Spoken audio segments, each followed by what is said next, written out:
Charity Burbage was the Muggle Studies teacher at Hogwarts up until her death in 1997. She suffered horribly at the hands of Lord Voldemort before being killed by the Dark Lord and then devoured by Nagini. Why did he make such an example of her? Happiness can be found even in the darkest of times, if one only remembers to turn on the light.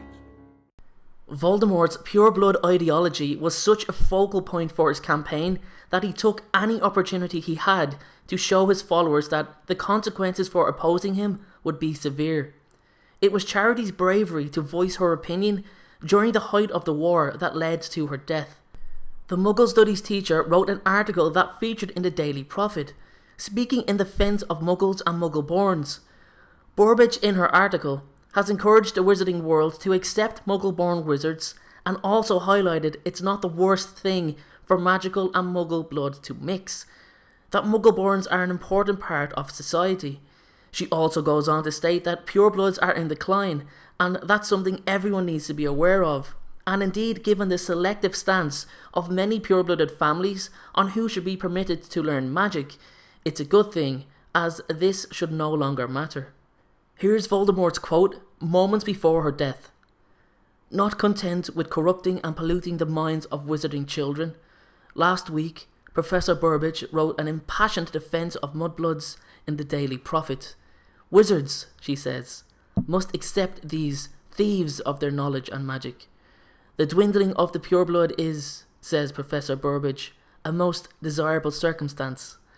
She would have us all mate with muggles, or, no doubt, werewolves." This is the Dark Lord's perfect way to summarise everything that he believes is wrong with the wizarding world. In fact, Charity pretty much put herself on a plate to the Death Eaters. It's his message to all that oppose him. I believe he truly wanted to motivate his Death Eaters too. Don't forget that many Death Eaters were loyal to Voldemort so they could openly torture Muggles. And Charity's death, to me, appears as if it's the opening act of a ceremony.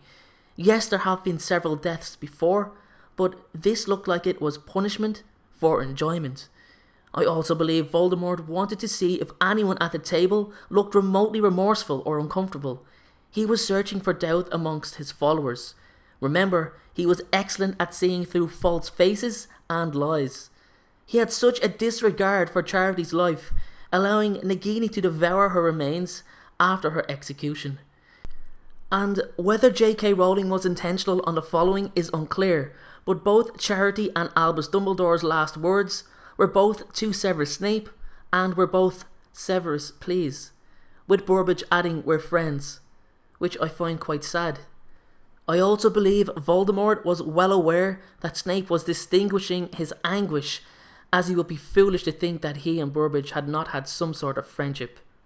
That's all for today's video, everyone. Thank you very much for watching. If you like this video, then please make sure to give it a thumbs up, as thumbs up or likes, whichever you want to call them, weigh in heavily in the success of a video. If I've earned your subscription, hit that subscribe button. Thank you very much again, and have a great day.